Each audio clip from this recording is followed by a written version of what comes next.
The Mahabharata Adi Parva. Section CCII. Vijaragamana Parva.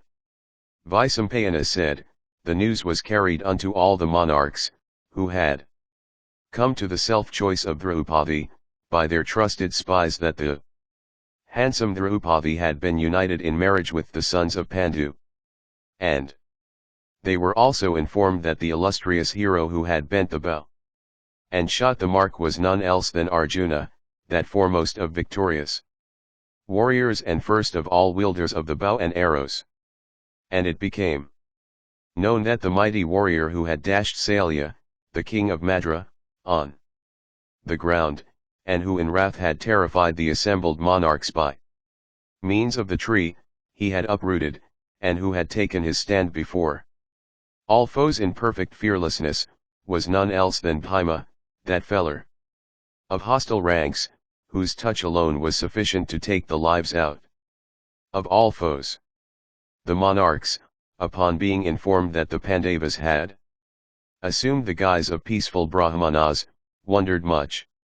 They even heard that Kunti with all her sons had been burned to death in the conflagration of the house of Lak. They, therefore, now regarded the Pandavas in the light of persons who had come back from the region of the dead. And, recollecting the cruel scheme contrived by Purochana, they began to say, "Oh, fie on Bhishma, fie on Dhritarashtra of the Kuru race."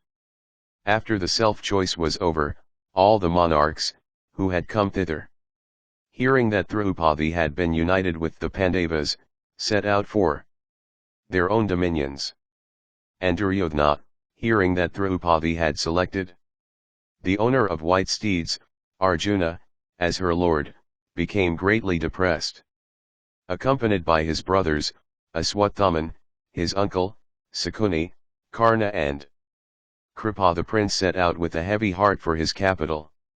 Then Dasasana, blushing with shame, addressed his brother softly and said, "If Arjuna had not disguised himself as a Brahmana, he could never have succeeded in obtaining Draupadi. It was for this disguise, O king, that no one could recognize him as Dhananjaya. Fate, I ween, is ever supreme. Exertion is fruitless, fie on our exertions, O brother. The Pandavas are still alive."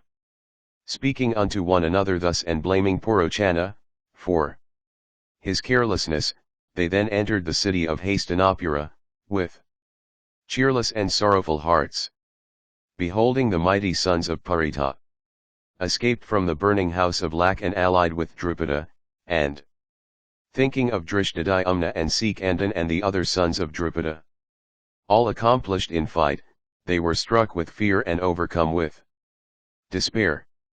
Then Vijara, having learnt that Draupadi had been won by the Pandavas, and that the sons of Dhritarashtra had come back, to Hastinapura, in shame, their pride humiliated, became filled with joy. And, O king, approaching Dhritarashtra, Kshatri said, "The Kurus are prospering by good luck." Hearing those words of Vijara, the son of Vishitravirya, wondering, said in great glee, "What good luck, O Vijara? What good luck?" From ignorance, the blind monarch understood that his eldest son, Duryodhana, had been chosen by Drupada's daughter as her lord. And the king immediately ordered various ornaments to be made for Draupadi. And he commanded that both Draupadi and his son Duryodhana should be brought with pomp to Hastinapura. It was then that Vijara told the monarch that Draupadi had chosen the Pandavas for her lords, and that those heroes were all alive and at peace, and that they had been received with great respect by King Drupada. And he also informed Dhritarashtra that the Pandavas had been united with the many relatives and friends of Drupada, each owning large armies, and with many others who had come to that self-choice. Hearing these words of Vijara, Dhritarashtra said, "Those children are to me as dear as they were to Pandu. Nay, more. Oh, listen to me, why my Affection for them now is even greater. The heroic sons of Pandu are well and at ease. They have obtained many friends, their relatives, and others, whom they have gained as allies, are all endued with great strength. Who, amongst monarchs in prosperity or adversity, would not like to have Drupada with his relatives as an ally?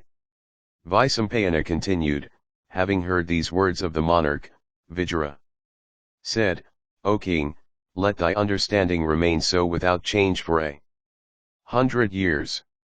Having said this, Vijaya returned to his own abode. Then, O monarch, there came unto Dhritarashtra, Duryodhana, and the son of Radha, Karna. Addressing the monarch, they said, We cannot, O king, speak of any transgression in the presence of Vijaya. We have now found thee alone, and will, therefore, say all we like. What is this that thou hast, O monarch, desired to do? Dost thou regard the prosperity of thy foes as if it were thy own, that thou hast been applauding the Pandavas, O foremost of men, in the presence of Vijaya? O sinless one, thou actest not, O king, in the way thou shouldst. O father, we should now act every day in such a way as to weaken the strength of the Pandavas. The time hath come, O father, for us to take counsel together, so that the Pandavas may not swallow us all with our children and friends and relatives. Section Keen. Vijaragamana Parva continued. Vaisampayana said, Dhritarashtra replied saying, I desire to do exactly what you would recommend. But I do not wish to inform Vijaya of it even by a change of muscle. It was, therefore, O son, that I was applauding the Pandavas in Vijaya's presence, so that he might not know even by a sign what is in my mind. Now that Vijaya hath gone away, this is the time, O Suyadhana, Duryodhana, for telling me what thou hast hit upon. And what, O Radhaya, Karna, thou too hast hit upon. Duryodhana said, Let us, O father, by means of trusted and skillful and adroit Brahmanas, seek to produce dissensions between the sons of Kunti and Madri. Or, let King Drupada and his sons, and all his ministers of state, be plied with presents of large wealth, so that they may abandon the cause of Yudhishthira, the son of Kunti. Or, let our spies induce the Pandavas to settle in Drupada's dominions, by describing to them separately the inconvenience of residing in Hastinapura, so that, separated from as, they may permanently settle in Panchala. Or, let some clever spies, full of resources, sowing the seeds of dissension among the Pandavas, make them jealous of one another. Or, let them incite Krishna against her husbands. She has many lords and this will not present any difficulty. Or, let some seek to make the Pandavas themselves dissatisfied with Krishna, in which case Krishna also will be dissatisfied with them. Or, let, O king, some clever spies, repairing thither, secretly compass the death of Bhimasena. Bhima is the strongest of them all. Relying upon Bhima alone, the Pandavas used to disregard us of old.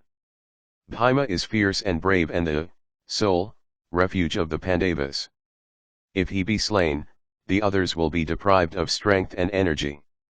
Deprived of Bhima, who is their sole refuge, they will no longer strive to regain their kingdom. Arjuna, O king, is invincible in battle, if Bhima protecteth him from behind. Without Bhima, Arjuna is not equal to even a fourth part of Radhaya. Indeed, O king, the Pandavas, conscious of their own feebleness without Bhima and of our strength, would not really strive to recover the kingdom. Or, if, O monarch, coming hither, they prove docile and obedient to us, we would then seek to repress them according to the dictates of political science, as explained by Kanaka. Or, we may tempt them by means of handsome girls, upon which the princess of Panchala will get annoyed with them. Or, O Radhaya, let messengers be dispatched to bring them hither, so that, when arrived, we may through trusted agents, by some of the above methods, cause them to be slain. Strive, O Father, to employ any of these various methods that may appear to thee faultless. Time passeth before their confidence in King Drupada that bull amongst kings is established, we may succeed, O monarch, to encounter them. But after their confidence hath been established in Drupada, we are sure to fail. These, O Father, are my views for the discomfiture of the Pandavas.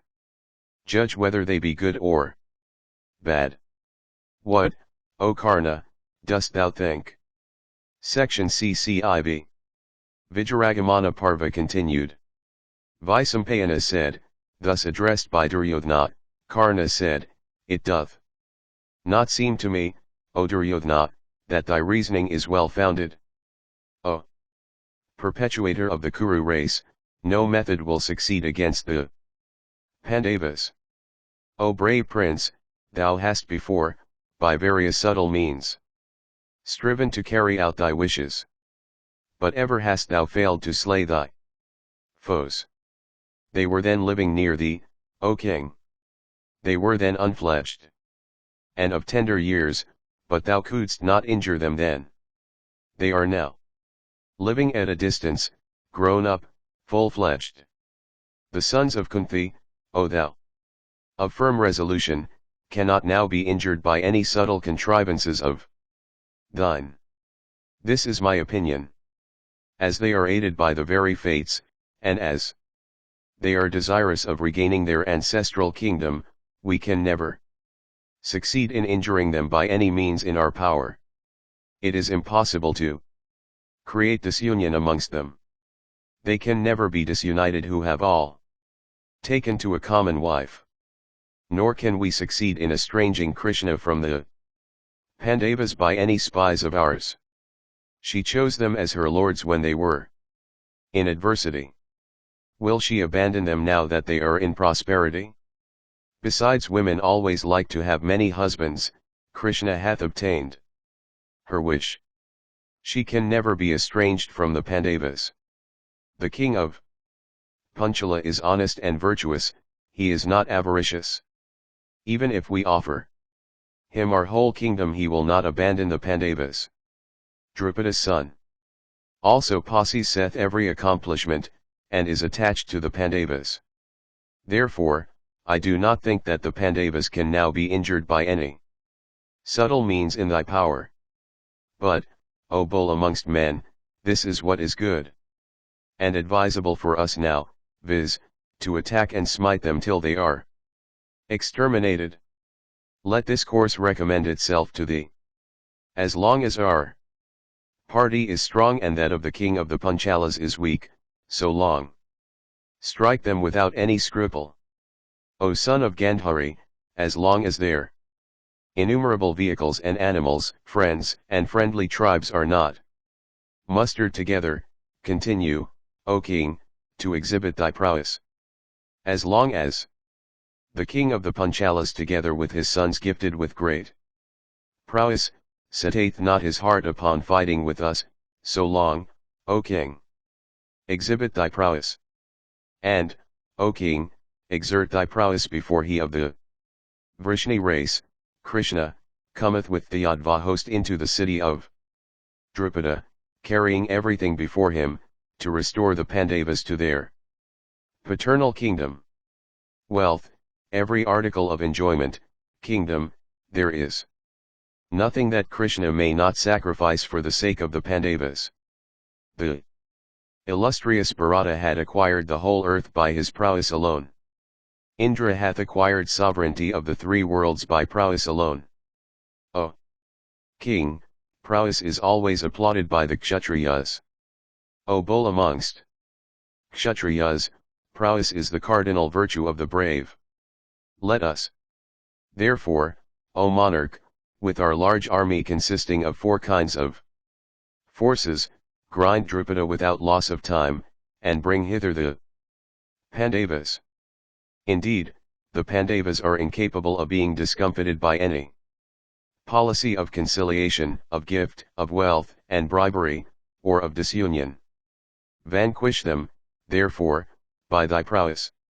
And vanquishing them by thy prowess, rule thou this wide earth. O monarch, I see not any other means by which we may accomplish our end. Vaisampayana continued, hearing these words of Radhaya, Dhritarashtra, endued with great strength, applauded him highly. The monarch then addressed him and said, Thou, O son of Asuda, art gifted with great wisdom and accomplished in arms. This speech, therefore, favoring the exhibition of prowess suit thee well. But let Bhishma, and Drona, and Vijara, and you too, take counsel together and adopt that proposal which may lead to our benefit. Vaisampayana continued, then King Dhritarashtra called unto him all those celebrated ministers and took counsel with them. Section CCV. Vijaragamana Parva continued. Vaisampayana said, asked by Dhritarashtra to give his opinion, Bhishma replied, O Dhritarashtra, a quarrel with the Pandavas is what I can never approve of. As thou art to me, so was Pandu without doubt. And the sons of Gandhari are to me, as those of Kunti. I should protect them as well as I should thy sons, O Dhritarashtra. And, O king, the Pandavas are as much near to me as they are to Prince Duryodhana or to all the other Kurus. Under these circumstances a quarrel with them is what I never like. Concluding a treaty with those heroes, let half the land be given unto them. This is without doubt, the paternal kingdom of those foremost ones of the Kuru race. And, O Duryodhana, like thee who lookest upon this kingdom as thy paternal property, the Pandavas also look upon it as their paternal possession. If the renowned sons of Pandu obtain not the kingdom, how can it be thine, or that of any other descendant of the Bharata race? If thou regardest thyself as one that hath lawfully come into the possession of the kingdom, I think they also may be regarded to have lawfully come into the possession of this kingdom before thee. Give them half the kingdom quietly. This, O tiger among men, is beneficial to all. If thou actest otherwise, evil will befall us all. Thou too shall be covered with dishonor. O Duryodhana, strive to maintain thy good name. A good name is, indeed, the source of one's strength. It hath been said that one liveth in vain whose reputation hath gone. A man, O Kaurava, doth not die so long as his fame lasteth. One liveth as long as one's fame endureth, and dieth when one's fame is gone. Follow thou, O son of Gandhari, the practice that is worthy of the Kuru race. O thou of mighty arms, imitate thy own ancestors. We are fortunate that the Pandavas have not perished. We are fortunate that Kunti liveth. We are fortunate that the wretch Porochana without being able to accomplish his purpose hath himself perished. From that time when I heard that the sons of Kuntabhoja's daughter had been burned to death, I was, O son of Gandhari, ill able to meet any living creature. O tiger among men, hearing of the fate that overtook Kunti, the world doth not regard Porochana so guilty as it regardeth thee. O king, the escape, therefore, of the sons of Pandu with life from that conflagration and their reappearance, do away with thy evil repute. Know, O thou of Kuru's race, that as long as those heroes live, the wielder of the thunder himself cannot deprive them of their ancestral share in the kingdom. The Pandavas are virtuous and united. They are being wrongly kept out of their equal share in the kingdom. If thou shouldst act rightly, if thou shouldst do what is agreeable to me, if thou shouldst seek the welfare of all, then give half the kingdom unto them. Section CCVI. Vijaragamana Parva continued. Vaisampayana said, after Bhishma had concluded, Drona spoke, saying, O King Dhritarashtra, it hath been heard by us that friends summoned for consultation should always speak what is right, true, and conductive to fame. O sire, I am of the same mind in this matter with the illustrious Bhishma. Let a share of the kingdom be given unto the Pandavas. This is eternal virtue. Send, O Bharata, unto Drupada without loss of time some messenger of agreeable speech, carrying with him a large treasure for the Pandavas. And let the man go unto Drupada carrying costly presents for both the bridegrooms and the bride, and let him speak unto that monarch of thy increase of power and dignity arising from this new alliance with him. And, O monarch, let the man know also that both thyself and Duryodhana have become exceedingly glad in consequence of what hath happened. Let him say this repeatedly unto Drupada and Drishtadyumna. And let him speak also about the alliance as having been exceedingly proper, and agreeable unto thee, and of thyself being worthy of it. And let the man repeatedly propitiate the sons of Kunti and those of Madri in proper words. And at thy command, O king, let plenty of ornaments of pure gold be given unto Draupadi. And let, O bull of Bharata's race, proper presents be given unto all the sons of Drupada. Let the messenger then propose the return of the Pandavas to Hastinapura. After the heroes will have been permitted, by Drupada, to come hither, let Dasasana and Vikarna go out with a handsome train to receive them. And when they will have arrived at Hastinapura, let those foremost of men be received with affection by thee. And let them then be installed on their paternal throne, agreeably to the wishes of the people of the realm. This, O monarch of Bharata's race, is what I think should be thy behavior towards the Pandavas who are to thee even as thy own sons. Vaisampayana continued, after Drona had ceased, Karna spake again. Both Bhishma and Drona have been pampered with wealth that is thine and favors conferred by thee. They are also always regarded by thee as thy trusted friends. What can therefore be more amusing than that they both should give thee advice which is not for thy good? How can the wise approve that advice which is pronounced good by a person speaking with wicked intent but taking care to conceal the wickedness of his heart? Indeed, in a season of distress, friends can neither benefit nor injure. Every one's happiness or the reverse dependeth on destiny. He that is wise and he that is foolish, he that is young, in years, and he that is old, he that hath allies and he that hath none, all become, it is seen, everywhere, happy or unhappy at times. It hath been heard by us that there was, of old, a king by name Amvyavasha. Having his capital at Rajagriha, he was the king of all the Magadha chiefs. He never attended to his affairs. All his exertion consisted in inhaling the air. All his affairs were in the hands of his minister. And his minister, named Mahakarni, became the supreme authority in the state. Regarding himself all-powerful, he began to disregard the king. And the wretch himself appropriated everything belonging unto the king, his queens, and treasures, and sovereignty. But the possession of all these, instead of satisfying his avarice, only served to inflame him the more. Having appropriated everything belonging to the king, he even coveted the throne. But it hath been heard by us that with all his best endeavors he succeeded not in acquiring the kingdom of the monarch, his master, even though the latter was inattentive to business and content with only breathing the air.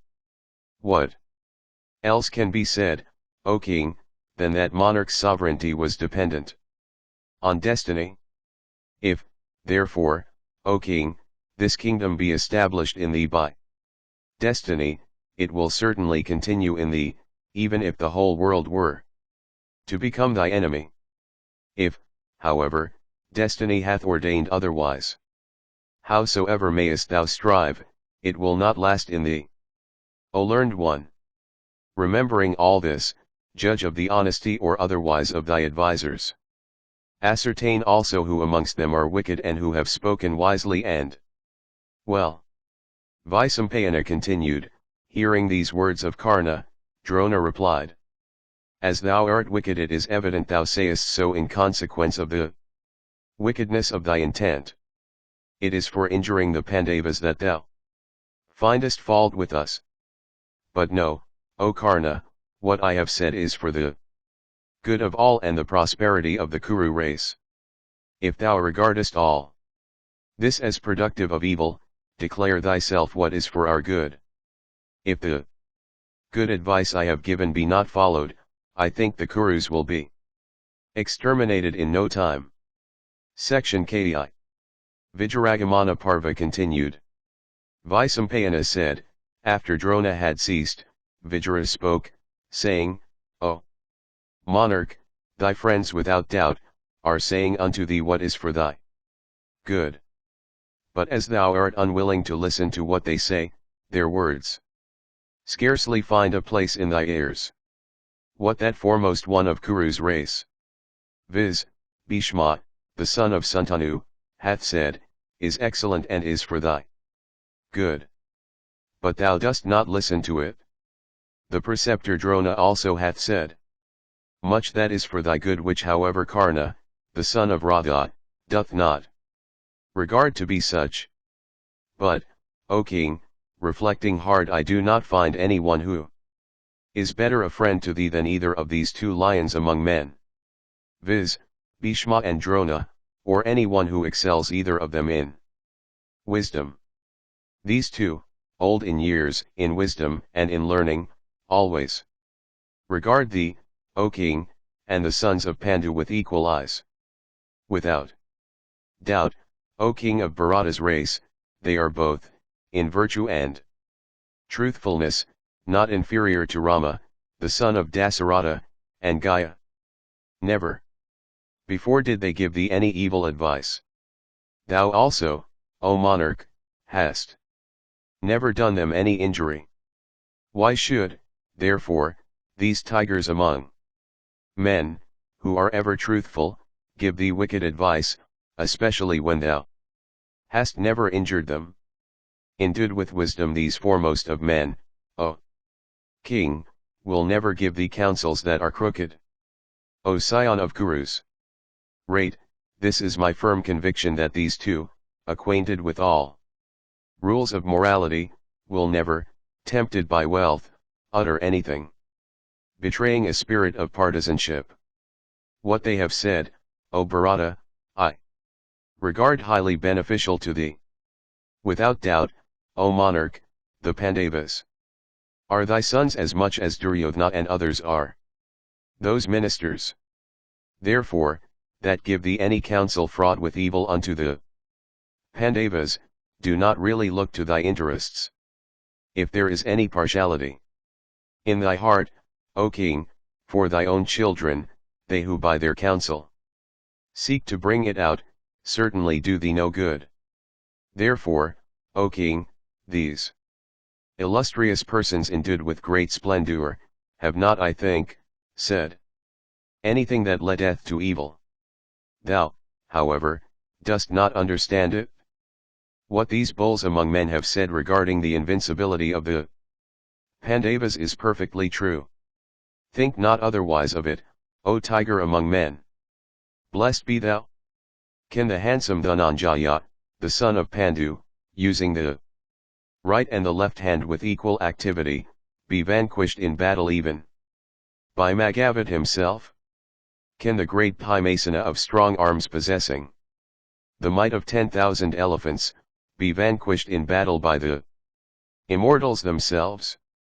Who also that desireth to live can overcome in battle the twins, Nagula and Sahadeva, like unto the sons of Yama himself, and well skilled in fight?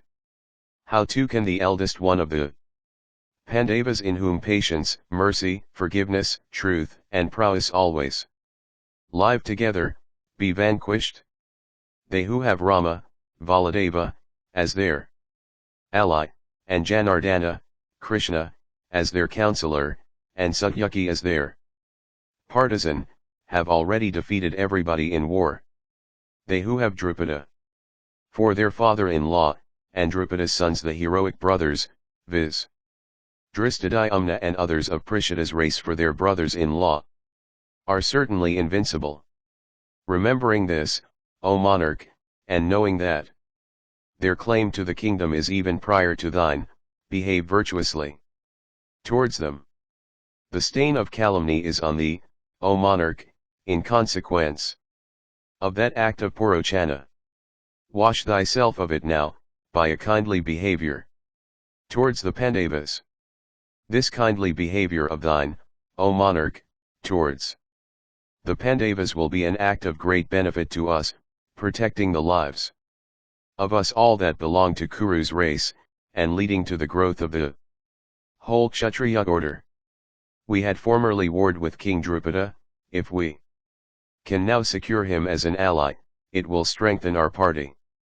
The Dasarhas, O king, are numerous and strong. Know where Krishna is, all of them must be, and where Krishna is, their victory also must be.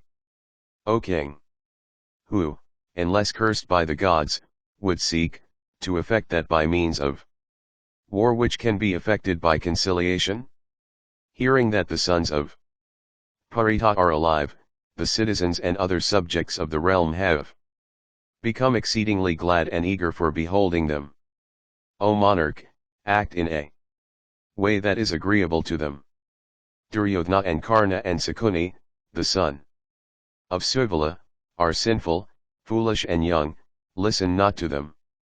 Possessed of every virtue thou art, I long ago told thee, O monarch, that for Duryodhana's fault, the subjects of this kingdom would be exterminated. Section K8. Vijaragamana Parva continued. Vaisampayana said, hearing these various speeches, Dhritarashtra said, the learned Bhishma, the son of Santanu, and the illustrious Rishi Drona, and thyself also, O Vijara, have said the truth and what also is most beneficial to me. Indeed, as those mighty Kar warriors, the heroic sons of Kunti, are the children of Pandu, so are they, without doubt, my children according to the ordinance. And as my sons are entitled to this kingdom, so are the sons of Pandu certainly entitled to it. Therefore, hasten to bring hither the Pandavas along with their mother, treating them with affectionate consideration. O thou of Bharata's race, bring also Krishna of celestial beauty along with them. From sheer good fortune, the sons of Parita are alive, and from good fortune alone those mighty Kar warriors have obtained the daughter of Drupada. It is from good fortune alone that our strength hath increased, and it is from good fortune alone that Purochana hath perished. O thou of great splendor, it is from good fortune that my great grief hath been killed. Vaisampayana continued, then Vijara, at the command of Dhritarashtra, repaired, O Bharata, unto Yajanasena and the Pandavas. And he repaired thither carrying with him numerous jewels and various kinds of wealth for Draupadi and the Pandavas, and Yajanasena also arrived at Drupada's abode. Vijara, conversant with every rule of morality and deep in every science, properly accosted the monarch and waited upon him. Drupada received Vijaya in proper form, and they both inquired after each other's welfare. Vijaya then saw there the Pandavas and Vasudeva. As soon as he saw them, he embraced them from affection and inquired after their well-being. The Pandavas also, along with Vasudeva, in due order, worshipped Vijaya of immeasurable intelligence. But Vijaya, O king, in the name of Dhritarashtra, repeatedly inquired with great affection after their welfare. He then gave, O monarch, unto the Pandavas and Kunti and Draupadi, and unto Drupada and Drupada's sons, the gems and various kinds of wealth that the Kauravas had sent through him. Possessed of immeasurable intelligence, the modest Vijaya then, in the presence of the Pandavas and Keshava, addressed the well-behaved Drupada thus: With thy ministers and sons, O monarch, listen to what I say. King Dhritarashtra, with ministers, sons, and friends, hath with a joyous heart, O king, repeatedly inquired after thy welfare. And, O monarch, he hath been highly pleased with this alliance with thee. So also, O king, Bhishma of great wisdom, the son of Santanu, with all the Kurus, inquired after thy welfare in every respect. Drona also of great wisdom, the son of Bharadvaja and thy dear friend, embracing thee mentally, inquired of thy happiness. And, O king of Panchalas, Dhritarashtra and all the Kurus, in consequence of this alliance with thee, regard themselves supremely blessed. O Yajanasena, the establishment of this alliance with thee hath made them happier than if they had acquired a new kingdom. Knowing all this, O monarch, permit the Pandavas to revisit their ancestral kingdom. The Kurus are exceedingly eager to behold the sons of Pandu. These bulls among men have been long absent from their kingdom. They as well as Parita must be very eager to behold their city. And all the Kuru ladies and the citizens and our subjects are eagerly waiting to behold Krishna, the Panchala princess. This, therefore, is my opinion, O monarch, that thou shouldst, without delay, permit the Pandavas to go thither with their wife. And after the illustrious Pandavas, O king, will have received thy permission to go thither, I shall send information unto Dhritarashtra by quick messengers. Then, O king, will the Pandavas set out with Kunti and Krishna. Section CCIX. Vijaragamana Parva continued. Vaisampayana said, hearing these words of Vijaya, Drupada said, It is even so as thou, O Vijaya of great wisdom, hast said. Venerable one, I too have been exceedingly happy in consequence of this alliance. It is highly proper that these illustrious princes should return to their ancestral kingdom. But it is not proper for me to say this myself. If the brave son of Kunti, viz., Yudhishthira, if Bhima and Arjuna, if these bulls among men, viz., the twins, themselves desire to go, and if Rama, Valadeva, and Krishna, both acquainted with every rule of morality, be of the same mind, then let the Pandavas go thither. For these tigers among men, Rama and Krishna, are ever engaged in doing what is agreeable and beneficial to the sons of Pandu. Hearing this, Yudhishthira said, We are now, O monarch, with all our younger brothers, dependent on thee. We shall cheerfully do what thou art pleased to command. Vaisampayana continued, Then Vasudeva said, I am of opinion that the Pandavas should go. But we should all abide by the opinion of King Drupada, who is conversant with every rule of morality. Drupada then spoke, I certainly agree with what this foremost of men thinketh, having regard to the circumstances. For the illustrious sons of Pandu now are to me as they are, without doubt, to Vasudeva, Kunti's son. Yudhishthira himself doth not seek the welfare of the Pandavas so earnestly as, Kesava, that tiger among men. Vaisampayana continued, commanded by the illustrious Drupada, the Pandavas, then, O king, and Krishna and Vijaya, taking with them Krishna, the daughter of Drupada, and the renowned Kunti, journeyed towards the city called after the elephant, stopping at various places along the way, for purposes of pleasure and enjoyment.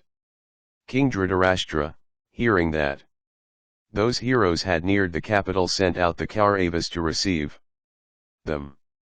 They who were thus sent out were, O Bharata, Vikarna of the Great Bow, and Chitrasena, and Drona that foremost of warriors, and Kripa of Gautama's line. Surrounded by those mighty heroes, their splendor enhanced by that throng, slowly entered the city of Hastinapura. The whole city became radiant, as it were, with the gay throng of sightseers. Animated by curiosity, those tigers among men gladdened the hearts of all who beheld them. And the Pandavas, dear unto the hearts of the people, heard, as they proceeded, various exclamations with the citizens, ever desirous of obeying the wishes of those princes, loudly uttered. Some exclaimed, Here returns that tiger among men, conversant with all the rules of morality, and who always protects us as if we were his nearest relatives. And elsewhere they said, It seems that King Pandu, the beloved of his people, returneth today from the forest, doubtless to do what is agreeable to us.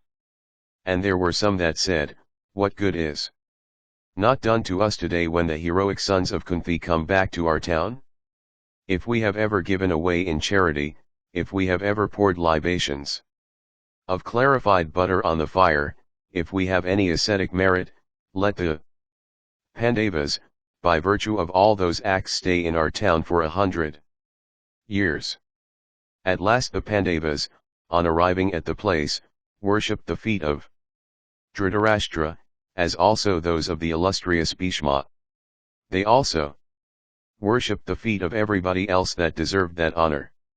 And they inquired after the welfare of every citizen, there present. At last, at the command of Dhritarashtra, they entered the chambers that had been assigned to them. After they had rested there for some time, they were summoned to the court by King Dhritarashtra and Bhishma, the son of Santanu. When they came, King Dhritarashtra, addressing Yudhishthira, said, Listen, O son of Kunti, with thy brothers, to what I say. Repair yet to Kandavaprastha, so that no difference may arise again between you and your cousins. If you take up your quarters there, no one will be able to do you any injury. Protected by Parth, Arjuna, like the celestials by the thunderbolt. Reside ye at Kandavaprastha, taking half of the kingdom. Vaisampayana continued, agreeing to what Dhritarashtra said, those bulls among men worshipping the king set out from Hastinapura. And, content with half the kingdom, they removed to Kandavaprastha, which was in unreclaimed desert. Then those heroes of unfading splendor, viz., the Pandavas, with Krishna at their head, arriving there, beautified the place and made it a second heaven. And those mighty car warriors, selecting with Dwaipayana's assistance a sacred and auspicious region, performed certain propitiatory ceremonies and measured out a piece of land for their city. Then, surrounded by a trench wide as the sea and by walls reaching high up to the heavens and white as the fleecy clouds or the rays of the moon, that foremost of cities looked resplendent like Bhagavati, the capital of the nether kingdom, decked with the Nagas. And it stood adorned with palatial mansions and numerous gates, each furnished with a couple of panels resembling the outstretched wings of Garuda. And it was protected with gateways looking like the clouds and high as the Mandara mountains, and well furnished with numerous weapons. of attack the missiles of the foes could not make slightest impression on them. And they were almost covered with darts and other missiles like double-tongued snakes. The turrets along the walls were filled with armed men in course of training, and the walls were lined with numerous warriors along their whole length. And there were thousands of sharp hooks and soticness, machines slaying a century of warriors, and numerous other machines on the battlements. There were also large iron wheels planted on them. And with all these was that foremost of cities adorned. The streets were all wide and laid out excellently, and there was no fear in them of accident. And decked with innumerable mansions, the city became like unto Amaravati and came to be called Indraprastha, like unto Indra's city. In a delightful and auspicious part of the city rose the palace of the Pandavas filled with every kind of wealth and like unto the mansion of the celestial treasurer, Kuvera, himself. And it looked like a mass of clouds charged with lightning. When the city was built, there came, O king, numerous Brahmanas, well acquainted with all the Vedas and conversant with every language, wishing to dwell there. And there came also unto that town numerous merchants from every direction, in the hope of earning wealth. There also came numerous persons well skilled in all the arts, wishing to take up their abode there. And around the city were laid out many delightful gardens adorned with numerous trees bearing both fruits and flowers.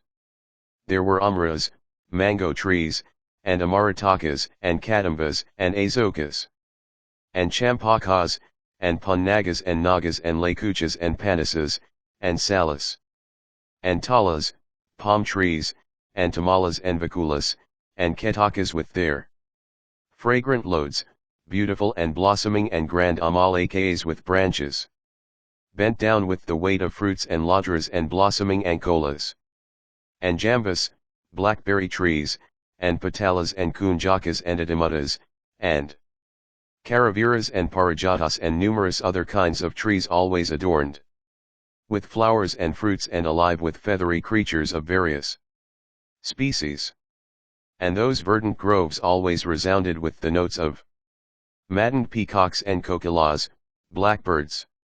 And there were various pleasure houses, bright as mirrors, and numerous bowers of creepers, and charming and artificial hillocks, and many lakes full to the brim of crystal water, and delightful tanks fragrant with lotuses and lilies, and adorned with swans and ducks and chakravakas, brahmini ducks.